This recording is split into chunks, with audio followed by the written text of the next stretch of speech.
They got me, man.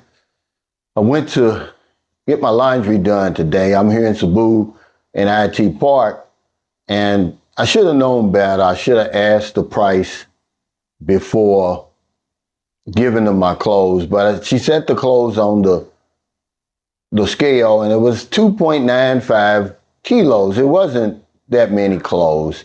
I figured, hey, they usually charge anywhere from 28 to 30 pesos per kilo. And if you want the rush service, they usually double it. So I'm thinking, 180, 200, 250 at the most. She said, yeah, come back at 1 o'clock. I come back at 1 o'clock, 595 pesos. So you might as well say 600 pesos for 3 kilos. It's 200 pesos per kilo, almost 10 times what the normal price is. And, the name of the place is Chill. Now, let me give them their props. This isn't to knock their business. I was just shocked. I didn't know they charged that much, but I guess you get what you pay for, because Merlin said it was the best laundry that she'd seen, and she'd been in the Philippines her whole life. So they do great work, but it's expensive. Welcome back to my channel, Sunshine Shoulders. I'm Calvin. Thank y'all so much for stopping by again today. On my way to Manila, to the embassy, take care of this DNA test, get it out of the way. But I stopped here in Cebu,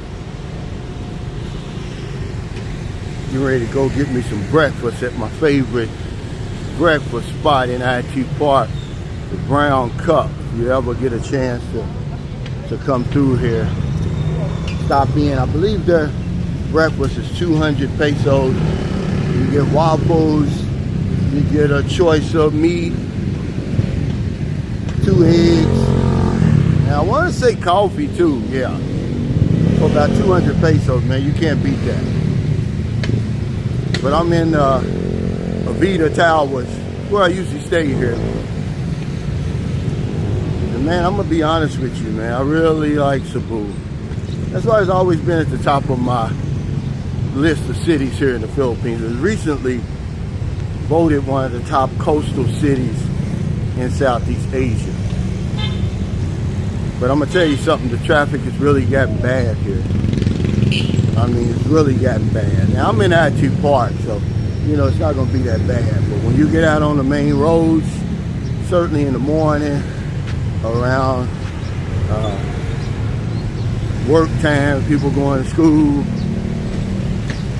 it's ridiculous. And of course, rush hour traffic. Now, today is Saturday, so it's not gonna be as bad. And Sunday, you get a little break. But the traffic here, it's off the chain, man. And I want to show y'all something. This is the Ayala Mall in IT Park. When I ask guys to meet me at Ayala Mall, I'm talking about the one in the central business, Cebu business district, which they call it the main Ayala. But I really don't like to vlog when people are around. They get paranoid. So I'm gonna cut this off for a minute. But one bad apple don't spoil the whole bunch. I really had a great weekend in Cebu. I got some surprise guests. Merlin and Booby stopped by. Their flight was postponed, so they're gonna ride the 2GO with me to Manila. And I get to eat at my favorite restaurant, La Lucha, and the Airbnb host allowed me to check in early. And that's one thing you can do. Sometimes if you ask them, guys, don't be afraid to ask them. They'll let you check in early. Sometimes they'll charge you $100 pesos an hour, 150 an hour. But she let me check in early for free. And it turned out to be one of the cleanest Airbnbs I've been in the Philippines. This is over in Avita Towers, Tower 4. There's no gym, but hell, swimming pool was good enough. But people always ask me, they say, well, why haven't you moved to one of those fancy places, Thailand, Vietnam, like a lot of these other people are doing? Well, it's really not a great migration, ladies and gentlemen. I just want you to know that it's really a slow drip. There's so many people still coming to the Philippines. And if you don't believe me, just come to Cebu. You'll see. You can see a lot of new faces. But my number one reason for staying here, obviously, is my daughter. You know, I just can't rely on anybody else to take care of Booby. They're not going to take care of the way that I think she needs to be taken care of. And it's a no-brainer. But other than that, you know, 1B, she's 1A. 1B is, you know, I'm always harassed when I leave the country and when I come back into the country, you know, and I've got too much at stake now. You know, when those people put those false charges on me, it's just hard to shake it in the system over here. So every time I come over here through immigration, they pull me to the side and they grill me and basically harass me. I got lucky last time because the supervisor was there. He saw the bullshit that was going on and let me go right through. But had it been those two ladies, I wouldn't be talking to you right now. But it's another thing is, you know, I'm 62 now, man. And, you know, a lot of the things that some people complain about the Philippines, it just doesn't bother me. I mean, I'm just to the point where I'm settled. I'm just too old to be jumping around. And I really got it good here. You know, there's enough people still coming over here that, you know, my information is relevant. I know a lot of the locals. They know me. You know, I got a great relationship with Marilyn. You know, I can trust her. You know, there's no riffraff and everything like that. And that's really the main reasons why I'm still here. I like it here. I mean, who wouldn't like this tropical weather, the sunshine all the time? You know, weather permitting, man. I'm not talking about those earthquakes because I saw my buddy, shout out to Willard Whitfield today. I saw him in the Metro supermarket, man. Looking good, brother, I gotta say. And he was saying, man, those earthquakes are scaring me. And I said, yeah. But it's been a while, man, since we really had one. The last earthquake that I really felt was in 2011. It was either Christmas 2011 or New Year's 2012 that I really felt an earthquake. But I love the weather here, man. I mean, it's just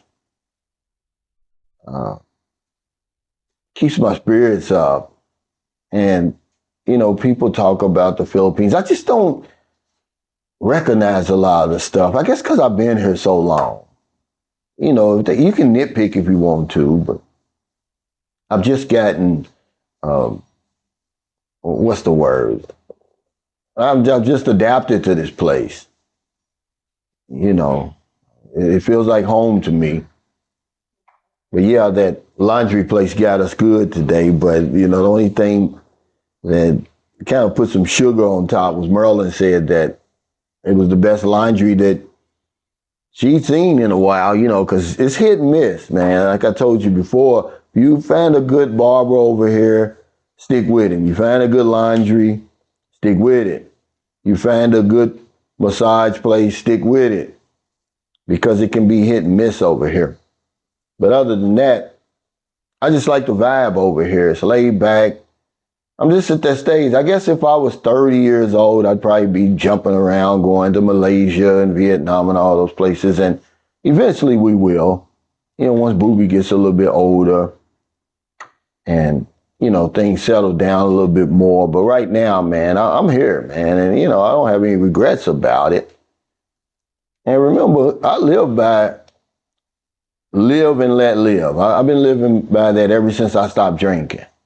You know, people can do whatever they want to do. I don't have a problem with it. It's their life. And you only have one life to live.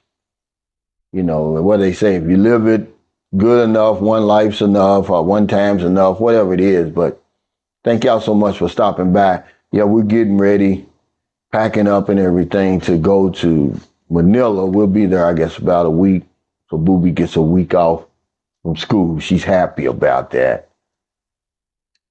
But if anybody's up in Manila, I do plan on putting Richie Rich and Chang on the hot seat. They interviewed us last time, but a lot of people they've been asking me questions about that couple. And we're going to kind of delve into their lives a little bit. And there's a few eateries I want to check out up there. You know, because La Lucha here is one of the best Mexican restaurants in all the Philippines. And then, of course, the Bantayan burrito place in Bantayan Island is good, but I'm pretty sure they've got one up in Manila. But we can't find one in Google. So if you're in America, if you're in the Philippines, wherever you are, find your heart to help somebody. Not a day goes by and I don't help somebody. If I don't know anything else, I know this one thing for sure. We help other people, we help ourselves. Take care, stay safe, stay out of trouble. I'll see you next time. Don't do anything stupid. Live and let live. I'm not one that follows the crowd. I'm going to do what I want to do. I walk by the beat of my own drum.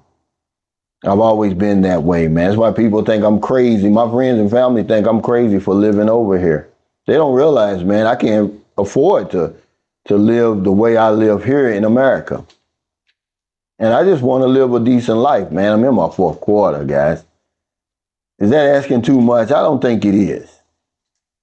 But take care. I'll see y'all next time. If you see me up in Manila, man, holler at me, man. We can have a cup of coffee, man. Go out and get something to eat. Hell, I'll treat you to lunch. It ain't no big deal. Remember, when you help other people, you help yourself. It's called the law of compensation. The law of increasing returns. Try that, guys. Take care.